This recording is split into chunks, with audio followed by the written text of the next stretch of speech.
Hello everyone. Hello, hello, Hi hello, Elena, how Mohammed. are Hello, you? Elena. Elena first. How are you? Hello, hi Damian, hi Yeah, Mohammed. I'm very well. How are you guys? All good, good, good. all Excited to good. have you here and to share all your knowledge of all that. We'll do the surprise. Yeah, It's yeah. a real Let's pleasure for me to be here. our pleasure. Our pleasure. Let's start. Welcome our audience. Hello everyone and welcome to another episode of The Day After Tomorrow Season 2, where we explain the ideas, technologies, and the leaders shaping the future through the lens of AI or artificial intelligence. Today, we have Elena who will talk about the AI for inclusion. And let me introduce her in very short words, and we'll leave the floor for her to express more about her background and experience. Lina is an international recognized expert in the AI policy, digital transformation, and inclusion innovation with over a decade of experience advising governments, multilateral institutions, and tech organizations. She has led a strategic program across Europe, Africa, and the Middle East. Welcome, Elena. Thank you so much, Mohammed. Again, thank you so much, Damian, for having me on this moment live. I'm super excited to be here and to share more with the audience. I am currently connecting from Vienna, Austria. And so I would like to also welcome the audience from wherever everyone is connecting. So welcome to this talk, and I hope to have a very interactive session. There will be a function, of asking questions at some point or sharing comments. So feel free to do so. Yeah, it will be great, and thanks. It's with your impressive background, it would be, I'm sure, very insightful for all the people watching or listening. But yeah, I'm very excited because you work in the European Commission in the World Bank. It's very interesting, and also you work in the AI transformation field since a long time before it became something that we know now in the recent years. So yeah, really excited to get your insights, Elena. Thank you very Yeah. much. Yes, maybe I will say a few words about my Yeah. background because you touched a little bit about this. So indeed, I started working on AI around 2018, more concretely, but really started seriously to analyze the topic around 2015, 2016, where I was working for the World Bank and so advising governments at highest level on different reforms, in particular digitalization, and then AI was coming, right? As new technology was Mhm. coming, but Yeah. no one was really looking at it from an economic or from a social kind of perspective. So yeah, that was the key trigger for me, and that took me to creating AIDA, which is a non-profit organization dealing mainly with youth, but also it took me to different parts of the world, as you were saying, advising governments, but also working with the private sector on this topic through the lens of inclusion, of ethical AI, Mm. and lens of AI for good in general. And yeah, so I had a chance to be active across Africa, across the Middle East. We were just discussing this before in Kuwait and in the region, but also in Europe and a little bit in Asia as well. So I really hope I can bring something to the discussion. Thank you, Elena, for this You're, great introduction. yeah, thank you. But this word inclusion is always there, Mm. even before the AI. But when we talk about the AI, let's start with this basic foundation, even for us to learn more about this. What does it truly inclusion mean in the context of AI? It is a very good question. And as you were saying, I think it's also a little bit of a cultural one, depending where you position yourself, on planet Earth. You may have a different approach to inclusion, a different understanding. And then if you add the lens of technology, that makes things maybe even more complex. But through the work that I've done and engaging with different stakeholders, what I can see is that, and what I can say is that AI is definitely not neutral, right? So what it means is it means that it really reflects who builds it, it reflects what that data trains it, and also who benefits from it outputs. And this is why I think it's quite important for inclusion, or for being part of the debate around this inclusion. And in my perspective, inclusion, when we talk about AI, as we were saying, is defined on three different levels. So one is data inclusion. So we are talking about equitable data sets. There are so many AI failures that come from skewed training sets. Basically, if you give, we have an example of facial recognition in very well developed countries as well. In the Netherlands, we had in Austria a few years back a problem like this, and in other places. So we definitely see this being an issue and a potential discrimination if the data set is not properly trained and trained on clean data or unbiased data. Then the second level, I would say, is the talent inclusion. And this is, I think, a big topic across the world and across the board. So building systems with teams that reflect the diversity of the people being served is quite key, right? So you want to have in your team the right talent, but also the right diversity in terms of talent to make sure that the model is really reflects those served. And then the third level is the outcome inclusion. So, and here, the questions that I think someone should ask themselves building an AI model is, what are the benefits of AI? Are the benefits of AI evenly distributed, right? When you build such a system, who gains, who gets harmed? Because there is a potential for doing this if if the system has not been built with this in mind, basically right from the beginning. So in my opinion, these are the three levels that really matters when it comes to inclusion. And in particular, why it matters from my perspective is that historical bias can be coded into tools, as I said, right? So predictive policing, recruitment filters, we've heard so many stories about this, and also social benefits distribution being misdistributed basically based on this. So it's super important to be aware of this.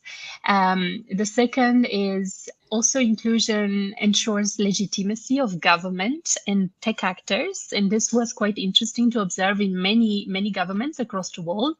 So basically in societies where public trust is low and where technology has historically served the privileged, visibly inclusive AI policies and systems signal that governments are acting in the public interest. So if your system is inclusive in terms of data, in terms of the talent, but also in terms of the outcome, that can help build and sustain that trust. So I think without this legitimacy, resistance to AI, from misinformation to civil unrest, we've seen different variations of results in this sense, can really stall adoption and harm vulnerable communities further. So it's super important. And the last one, last but not least, is economic opportunity. So inclusive AI unlocks new markets, and everybody talks about that, and reap the benefits of amazing AI.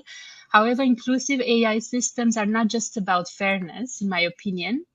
They are also engines of economic growth. So when designed to serve underserved populations, so if we go back to the outcome I was mentioning before, like rural farmers, informal workers, people with disabilities, youth and women in unprivileged communities, the solutions, they really open up demand for new services and platforms.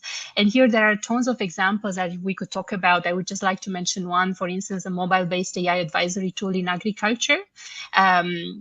Agriculture being one of the sectors, especially in developing countries, absorbing quite a lot of this technology, like Ulangizi in Ghana, are opening agtech markets in areas never reached by traditional services. So there are also, we could also talk about health AI or inclusive health AI that create opportunities for social enterprises to deliver diagnostics to last mile clinics. So really clinics or small offices of clinics in very remote areas. Plus, inclusive AI stimulates also local job creation. If you think of data labeling in local languages, chatbot design, and regional data collection, these are all jobs that can be basically, picked up in these environments and sustain job, maintain and reinforce job creation, but also kind of be part of the inclusive AI discussion that we are having. So these are some of the elements, that I kind of see and think about when we're talking about inclusive AI or inclusion in AI. Of course, the discussion is much broader. But these are kind of the elements I'm dealing with on a daily basis, let's say. Yeah, you have a lot on your plate, I would say, because it's a different, all the different, segments. It's interesting how I like a lot how you segmented, like also, or explaining the three, like the data, the Mhm. outcome. Yeah, it's very the And the talents. talent, yeah. Yeah, Yeah. the talent and the data. Yeah, the data. We always say, we say it on the show, like no data, no AI, and we understand and we worked on some project, yeah, where the data is so important. And you were saying, like, yeah, the inclusion, where does it come from? Is it not like crappy data that you cannot use, where like, because you can do a lot of things, and some data you cannot, you can have them, but are you allowed to use it? Is it good to use it?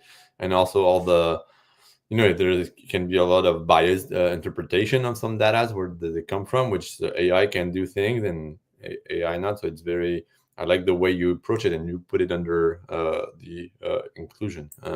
That's very I like that, and also the outcome. You're right. What does it bring? So you have to think of it. Who does it help inside the team? We always say, like, the outcome. Do we replace the job with the AI? No, but how can we, in inclusion? I think it goes there. How does the outcome can be? No, how can we leverage better the human or be more creative instead of like missing out of jobs or talent, as you were also saying. So Yeah. thanks a lot. It brings a new way of thinking of inclusion, or you explain it very very well. Absolutely. It's maybe just something to add on the job Mhm. dimension, right? Because I was mentioning also the data collection and the labeling and especially data collecting in a very in local for local purposes in specific environments. As you were saying, right? So that it is an opportunity to create jobs. Data is important. However, as you were saying as well, I think, or I could read or hear between the lines, they go hand in hand with the skills Mhm. and with an approach from the government side to have the right policies and strategy in place to upskill citizens and make sure that they Mhm. are part of this AI evolution. So as you were saying, we don't want to replace, we want to enhance and create. But technology by itself cannot do that. So you definitely need the right programs and the right strategies in place in different sectors: education, healthcare, Yeah, yeah. employment, etc. Yeah. And it's probably because it opens a lot of things in my mind. Like last time I was in Yeah. a Huber, last week I was a Huber with a driver, and AI touches everybody. And he was saying he was a Huber driver. He was also working as an electrician, yeah, electricity handwork. And he was telling me how much I was doing. I was telling him what I was doing, and he jumped on it like he was using AI. And like he's using a driver, he's an electrician, but he was using AI for his personal stuffs, for his Hmm. money management, personal expenses. So he knew how to Hmm. take photos, put it in ChatGPT, and have his financial personal planning done every month. So he had his methodology done. So that's where you see that it starts to touch everyone, and it can be used by anyone for whatever sect, whatever race, whatever background, or whatever social impact. So that's where it was like, oh, he's using AI in a very smart way. And that was very interesting. So it goes back to inclusion, your topic you were talking about. Yeah. Absolutely. And as you were saying, right? So maybe someone who never was really concerned about finances all of a sudden has a financial advisor sitting right there, right? Yeah, exactly. Um, and I read recently a report looking at, and maybe you came across this study as well, looking at what is the main use of AI, of ChatGPT in particular. So what is the Mhm. main function, right? And definitely kind of a personal advisor, personal assistant was number one, and that can take different shapes from psychologist, playing the Yeah. role of a coach or of a counselor, to finances, or just helping prepare vacation and figuring Yeah. out all the hotels. So different uses indeed. Yeah, absolutely. Or even a home staging, you can use, like, you take photos now, you can adapt. So you can use for anybody. It doesn't have to be or techie guys, or or consultants to use it. Anybody, that's something to push from anything we do, from any Yeah. part of the world. That's where we're in inclusion. That's where Elena's here to push that to make it happen. Us together, all together. Yeah, together. We are part of it. Yeah. Coming to that, what do you, how do you see that AI can be used like to bridge the gaps like in education, employment, healthcare, like in underrepresented communities, for example? It's a little bit linked to what we were saying before. How do you see that? How Yeah. do you see it can be used? Yeah, in so many ways, so many ways. So let me take it maybe one by one. So in education, for instance, I see so many applications really across different geographies. I'm going to stick maybe to one example related to Africa, to Rwanda, where Rwanda has developed AI tutors in local languages. And this is, and you would wonder why is that so important? Well, it's quite important, especially in areas where teachers are very short, or very remote areas that it's quite difficult for teachers to reach every day, let's say, or even to not be very appealing to move there. And I think across the board, around the world, we have a shortage in terms of teachers. So it's a big problem.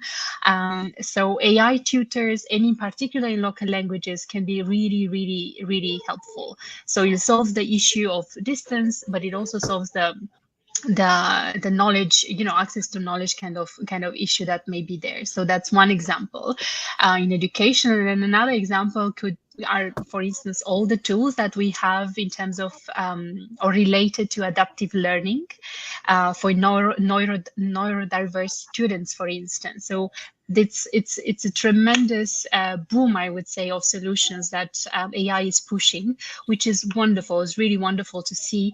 I just wish the costs were a little bit lower, and so that we could really make this technology available to everyone.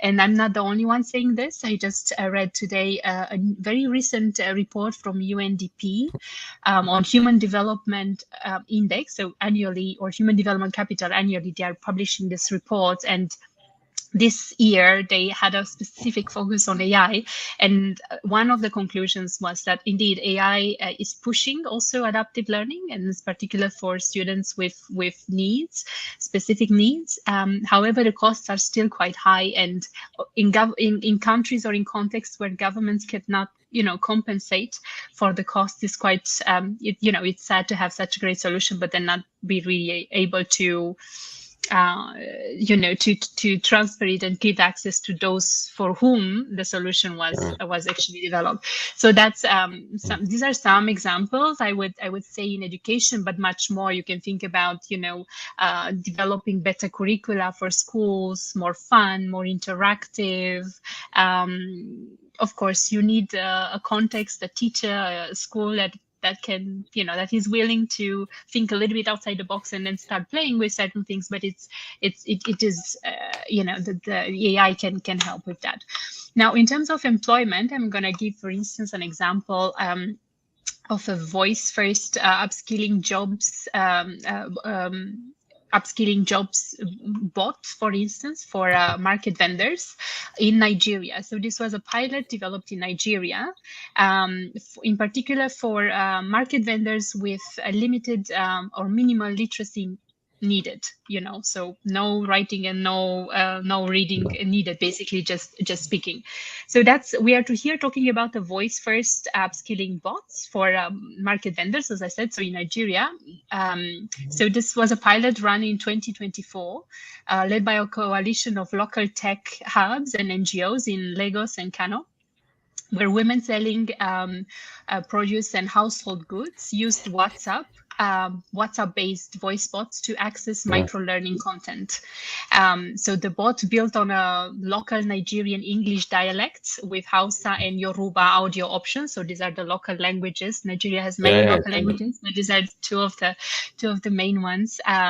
basically, so the bot was able to guide users through skills like pricing and, record keeping and hygiene practices, etc. So basically, the AI system used conversational logic, and learners spoke their answers and received feedback, and this is how they were able to improve their production, but also change their business practices, and some of them even opened mobile wallets, which is another step towards Yeah. financial integration Financial. and financial literacy for the first time. So it's an amazing, I think, groundbreaking change and opportunity that AI is bringing, in particular in contexts with low development contexts.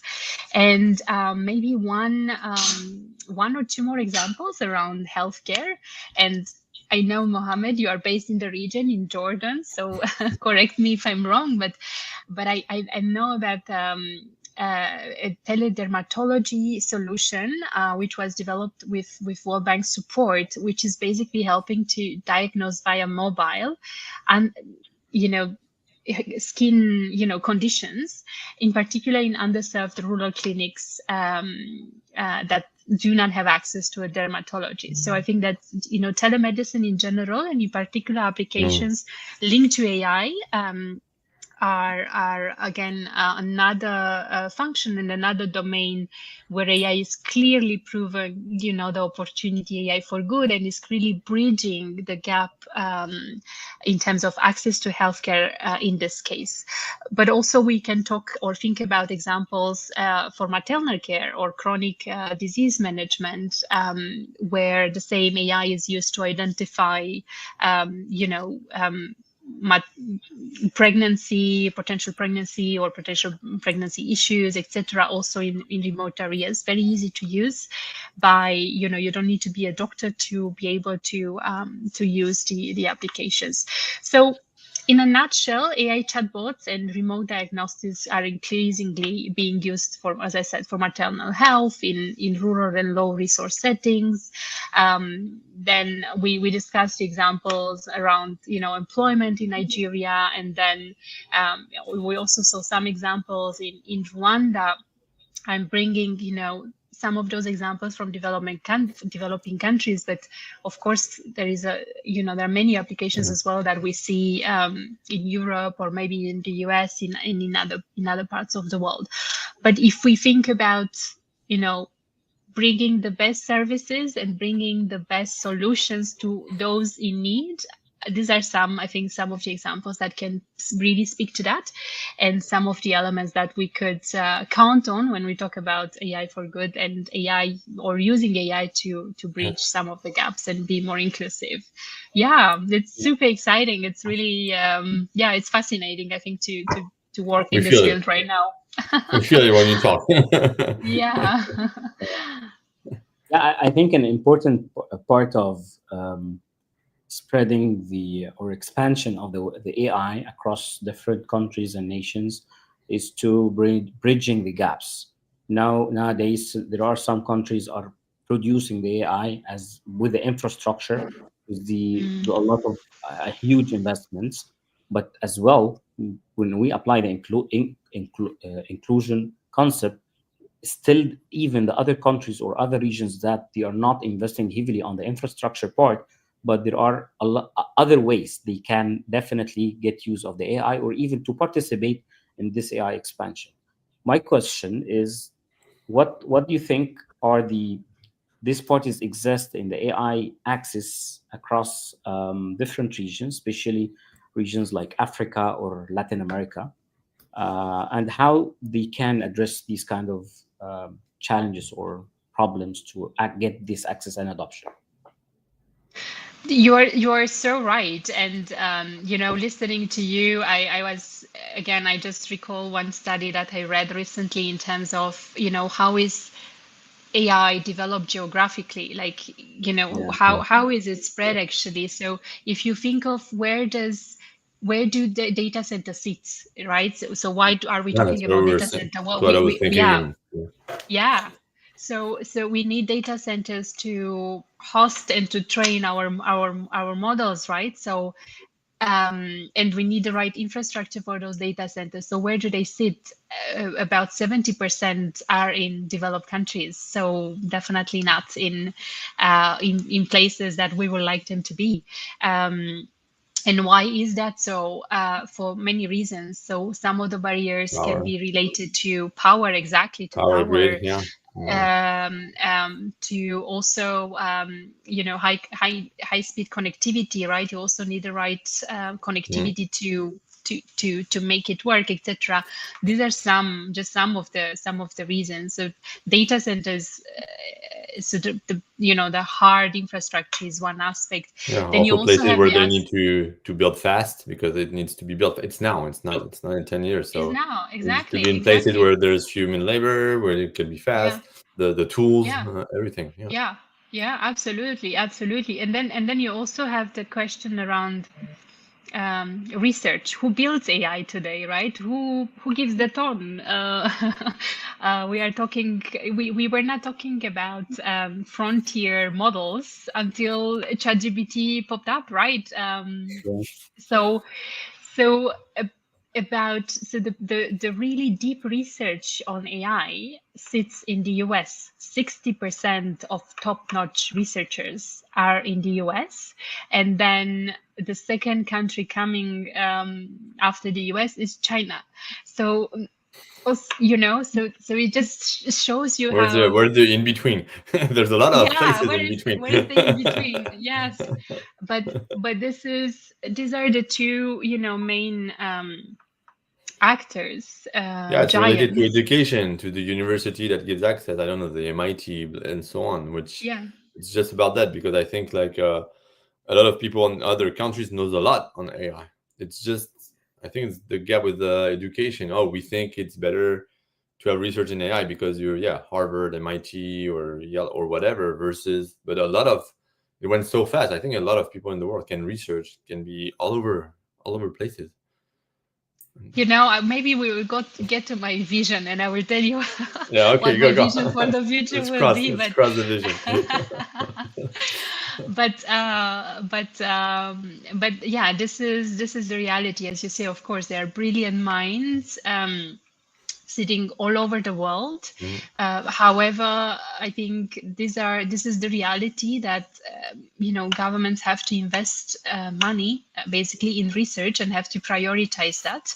And some governments have been doing that, started doing that much earlier. I'm also thinking now of the European Union, which is trying to catch up now with the AI evolution. And Ursula von der Leyen announced in Paris at the AI forum, I think, a new European plan for AI, with the ambition to invest around a few hundred billions in AI, basically in gigafactories and in AI factories. So really pushing research as deep research to make sure that we have AI developed in Europe for Europe by Europeans, which I think it's a great plan. We will see, how this will succeed, because as we were discussing before, for this to happen, you need a few things to come together. You need the infrastructure, you need the Mhm. talent, and then you also need the markets, etc. So Europe, I hope Europe will be able to catch up at some point with the But it two went. giants, That's but this what is we this is were. the Yeah, main that's what we were reality. saying. Yeah.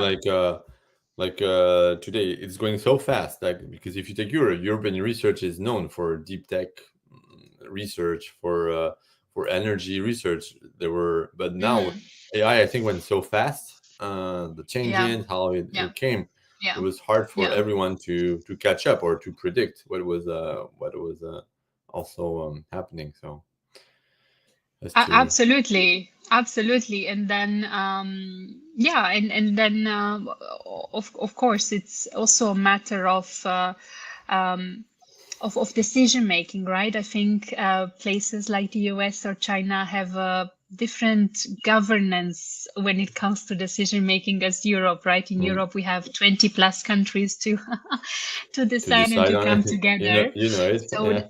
that which is fantastic in terms of, I think you can be sure that the outcome or an output, let's start with the output first, is going to be something very sustainable and very robust, and is going to serve at least 70% of the countries. But things take time. And So, there are so many things to prioritize and so many interests. That is not very easy to navigate. It's a very complex system. So yeah. I'm also curious to see how the region MENA is navigating. I saw, Saudi Arabia very aggressively also investing data uh, centers. Yeah. Mm. in AI, in data centers. I saw Dubai. I mean, Dubai has put itself on the AI map, global map, for a long time now. But I saw more recently signing partnerships also with some countries in Africa.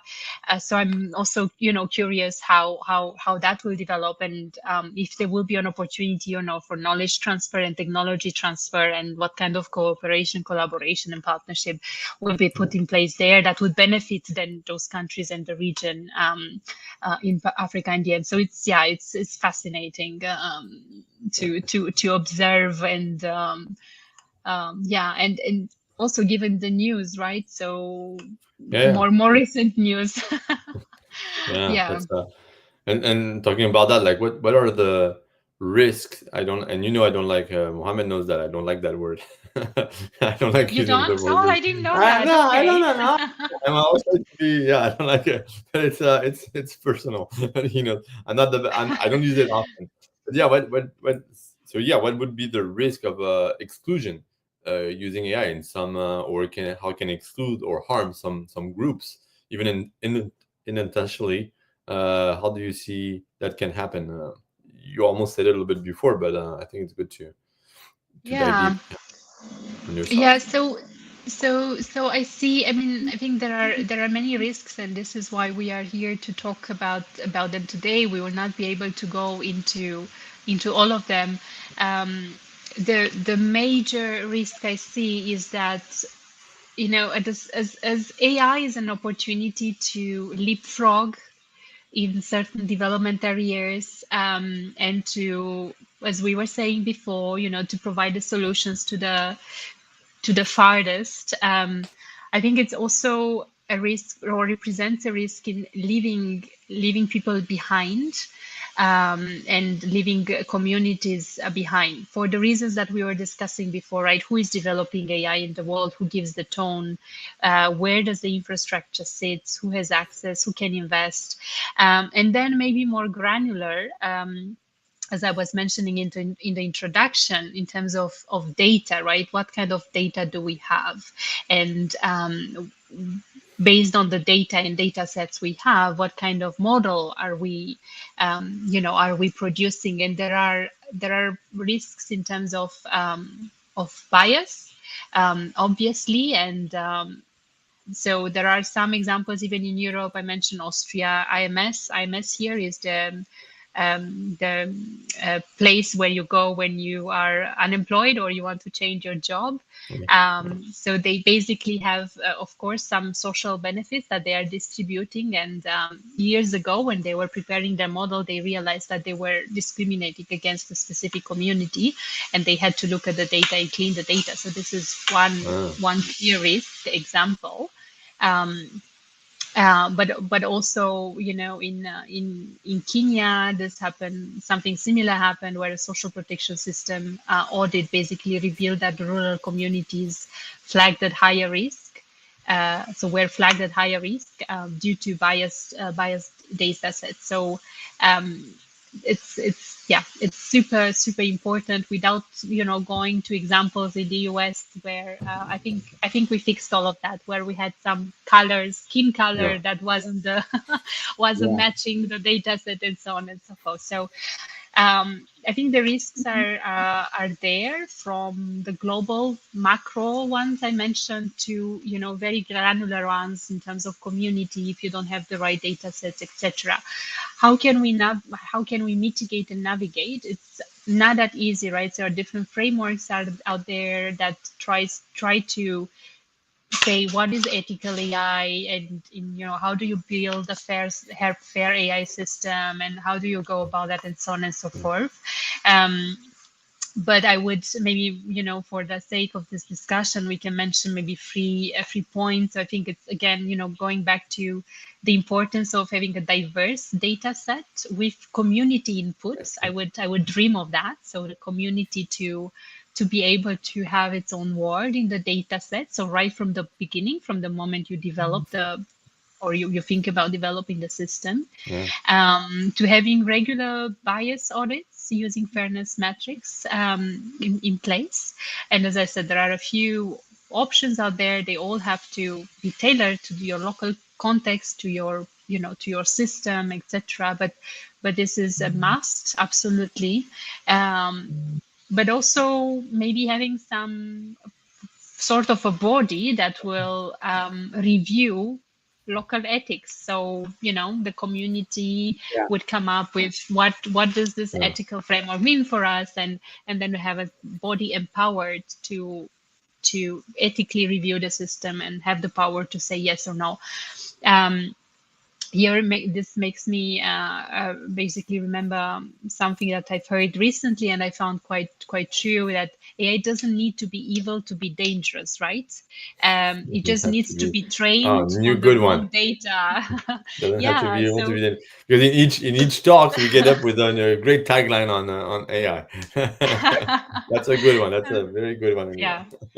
Yeah, I really believe that it doesn't need to be evil to be dangerous. It just needs to be trained on the right data, and yeah, and that's it. So these are some I think some example, and I hope this helps the audience think about it a little bit, and have some thought provoking thoughts stirring up in their minds. Yeah.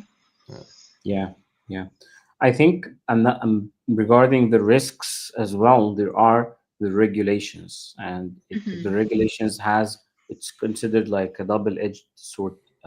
We might use against even the expansion of AI. And the good example we have here, the progress that the US or China had versus Europe, for instance, or even other countries in Africa. Regulations sometimes could be a big risk on the AI expansion. So my question here, how can you advise, or how do you think the public sector leaders and institutions design inclusive human-centric AI governance framework, especially in the emerging markets with the aggressive investments that happens in some of these countries like the GCC, and even in Africa? I have heard some news that some big data centers are in its way to be settled up in some African countries. They don't have anything, but they do have the regulations that allows big corporations from the US to install the data centers in this region. What do you think about this one?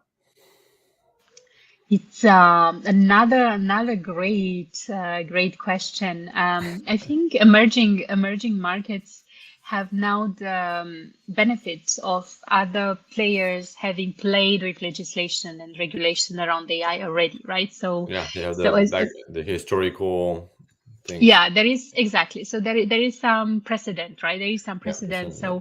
So they are in a best position, I would say, now to pick and choose, and see, understand what worked in Europe, and why did that work in Europe, what worked in the US, what worked in China, and then decide for themselves, for their context, um, for their context, and adapt it to the level of progress in terms of AI development. What do I need right now? I would say that, for instance, a country that is just starting on the AI journey, I don't think it would be a big hurdle to have an AI legislation, an AI law in place for a country that just starts, right? You need to test first. You need to play with the technology, to understand how does this impact different sectors. We were discussing before different communities, etc. Before you go and set in stone, something as robust as an AI law. I would say that Yeah, that markets would that are slow down the process if you put something too rigid in place because you want stuck. It will slow down the innovation of AI too. yeah. So on this one, I have 2 points. I have 2 points. So,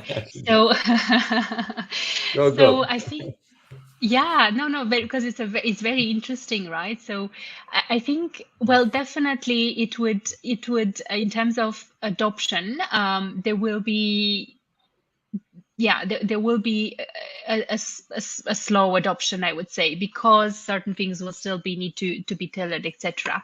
In emerging markets. Now, when it comes to the EU, so that I will make a little bit of a parenthesis. I found it very, very interesting I had a recent discussion on this, and it was pointed out to me that EU actually, the AI law, um, what it does, and you know this for sure, right? So it regulates the use of AI, but not the AI development in itself. So it's aimed to not hinder innovation, right? Is not aimed to slow down that, because it doesn't regulate the technology. It just regulates the use, right? So if you are in healthcare or in systems that are high risk, whatever technology you use at the end of the day is not only for AI, it could be whatever. These are some of the things that you have to have in place, or this is forbidden here, right? So I think that was, that triggered, made me think a little bit about it, because indeed EU is the first. There is no other country, no other region, no other community that has an AI law. So it's very robust. They had I would say, the guts, to go ahead and say, okay, we are going to make this happen, and had a significant process of consultations and stakeholder engagements, and years of debating and legislating around that, and actually steering up innovation and supporting innovation was always the core. And probably this is also why they use the approach of regulating the use of AI and not the technology itself. So all this, to go back to your question, what can emerging markets do? I think, again, they have the benefit of having other players already, who have jumped in and have developed different frameworks. They can now understand what worked and what didn't work. It definitely still needs to be tailored to their own context and to their level of development and progress in terms of AI. And maybe one last thing I would like to say is that I find the new development of AI sandboxes just fascinating. I think this is one of the best, inventions we really had. It gives you secure environment to test AI, to test the technology, to test the legislation, to test the infrastructure, and see how things can work. So I would, I would definitely advise any market and any government to make sure they have access to an AI sandbox and start playing with it before putting out any piece of legislation out there. Yeah, that's what we use in sandbox, and yeah, the digital transformation technology period, like always have sandbox, and we're doing the same with AI, but it's going quick. Yeah, and and and you you, no, go ahead. Leslie. and as we were saying, right, there are different frameworks and different also pieces of legislation, soft, hard legislation that is out there. But however, what I see, some elements that I see across, so some key elements or key principles that those frameworks have in common. There are many, but I would just resume them to 3. I like the number of 3 for whatever reason. Yeah, I think usually you always go by 3. I was a strategy management consultant, so that's 1, 2, 3. 1, 2, 3. yeah. So I would say first one is transparency. It's one key principle that comes across. The second one is participatory process throughout the AI development chain, from, as we were discussing before, right, from data collection to data labeling to developing the model to then serving the community. And the third one, I would say local relevance. super important, local relevance, and tech neutrality. So these are some of the key principles that I see as being common elements across different AI frameworks that are out there. Yeah, and you mentioned it a lot. Like you mentioned the youth. Also, we talked a little bit like the consumer inclusion. It's the woman and the youth. And we talked before. We talked about the innovation, but not slow down innovation. How is it essential to include women and youth in all these research, innovation, and also on all decision making? You're a woman, so you're great to talk about it, and I think you're part of the decision making. But why don't you have your can you tell us why it's so important? This is a topic that sits very close to my heart, as you know, and and one of the reasons why I Us too. created Us too. It's not AIDA. because we're men and old and old. Of We can course. talk about women and youth. I don't know about the old aspect, but yeah. We're talking for us, not for you, Elena. We're talking Mohammed and I. No, absolutely. I think I think these are two communities or segments of population that are often a lot talked about, but when it comes concretely in putting things into action and making sure that they are really part of the decision making process, somehow we always miss that point. And just to give you some facts around this. So if you look at the AI workforce globally, women are represented up to 33% only.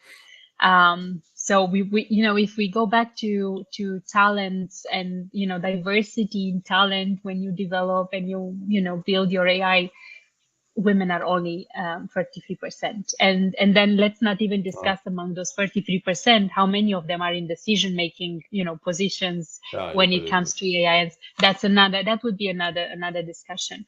And then you have youth. So with AIDA, we about 2 years ago, we ran a global research.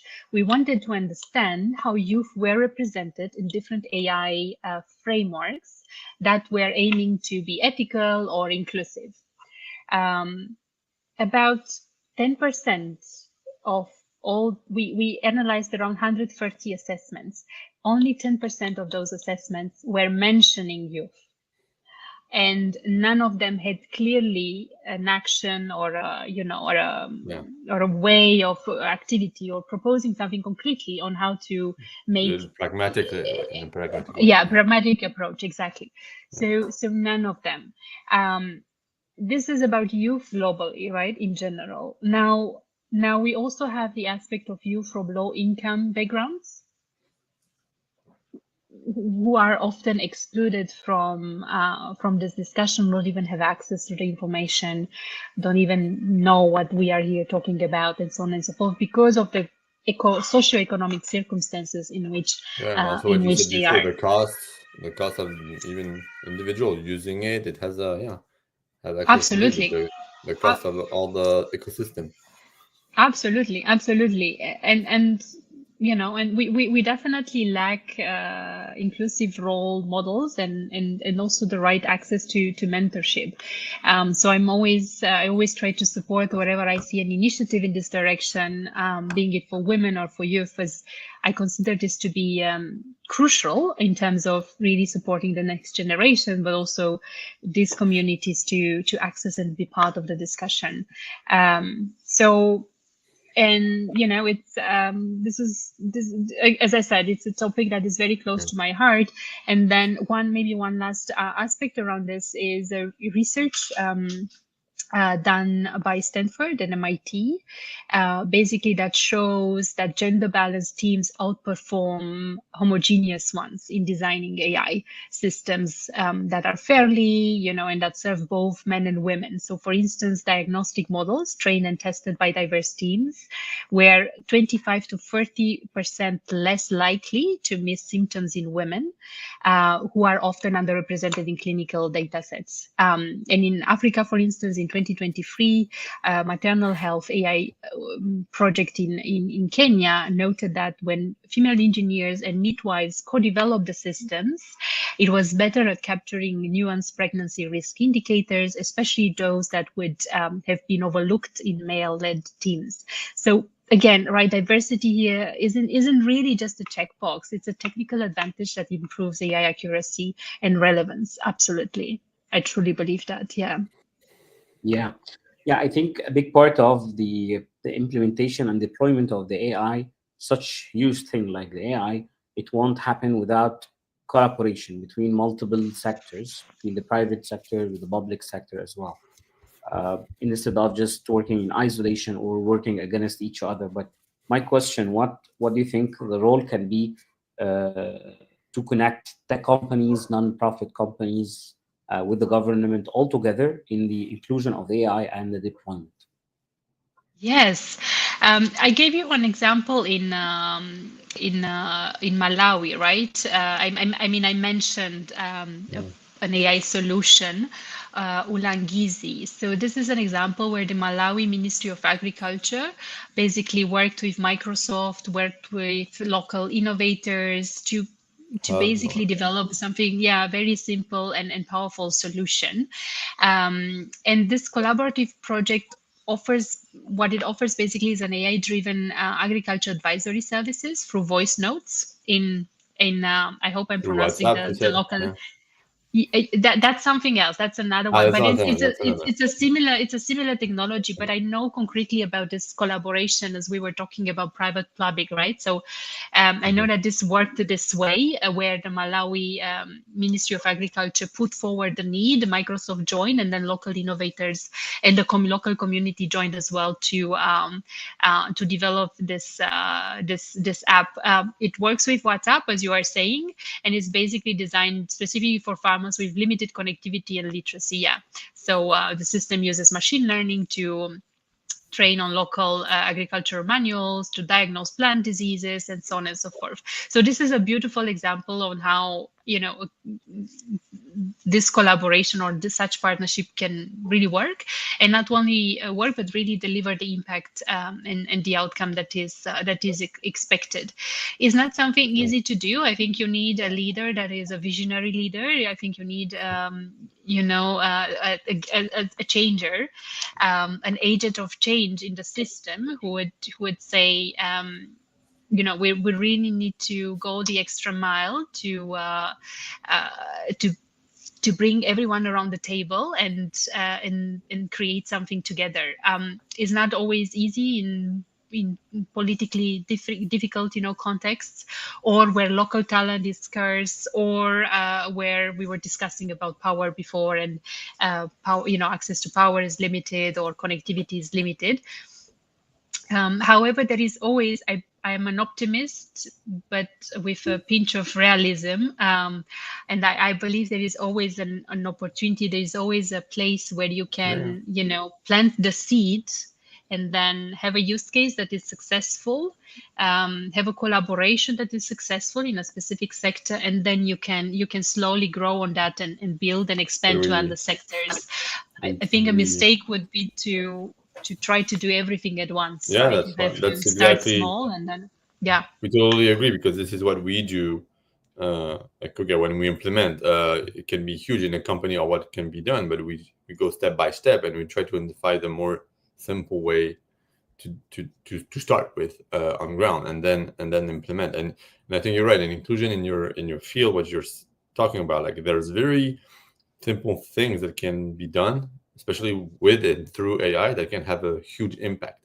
It's just about not overthinking. And you said it, like I think the quick wins that can be in these all these countries or underdeveloped country that needs to use it, or populations, it's to find the quick wins around AI that can be implemented, that has less cost, and also amazing results, because it's even more relevant than in a digital transformation. The cost could be high, it could be longer time. Now everything is shortened, faster. So I think we can find, without over complexifying the things. I think that's where, as you said, like, we need visionaries to think like that, to go and implement that way. Yeah, absolutely. You gave Yeah. us a lot of I like, because you gave us a lot of studies, but I'll ask it again. Can you, like, what's your, we won't say three because we might run out of time, but at least one. What's your a one case study you have in mind for, or initiative that has promoted or that had a high impact on inclusion or social impact? One, Elena. I'm sorry, like three, but maybe one. I have to mention it. I have to mention it because Yeah. this is a project that is very close to my heart, and I worked on it more recently. It's a use case from Albania, where, as you know, Albania is a country aiming to join the EU. And in that process, the country has to adopt and transpose into their own legislation a significant number of EU directives and laws, a very high number. Albania is a small country, though, so they can produce. It's not. I mean, it's difficult to produce that number of laws per year, basically. So the question to us was, can AI help basically accelerate the integration process of Albania into the EU? Basically, can AI help us draft this legislation, make sure the legislation is aligned with EU legislation much faster?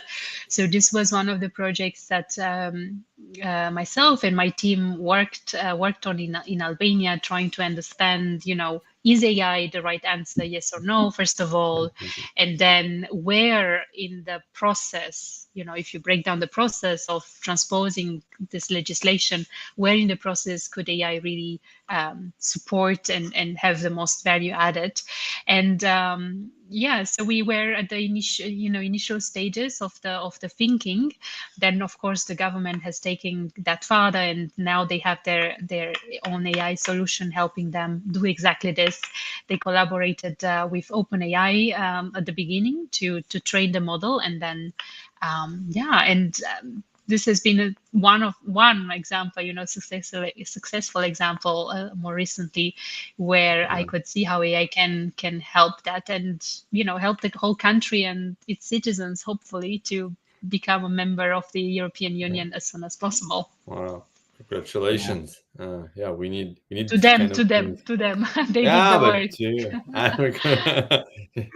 Okay. So I think since we have an expert like you and you have this vision, it might be the last question we ask you and learn from you regarding the direction or the way forward. My question is, what does truly inclusive AI ecosystem will look like? How do you see it? And what are the steps or the urgent uh, prerequisites or requirements that we all need to work on nowadays to go there? What do you think? What do you advise us? You told me the last question. I always like to finish with the vision, and you took it from me this time. I'll leave it to you. But I haven't shared it. I haven't shared it yet. So yeah. Okay, I'll finish. Can you share it, Elena? I'll try to hand it over so I have a part of it.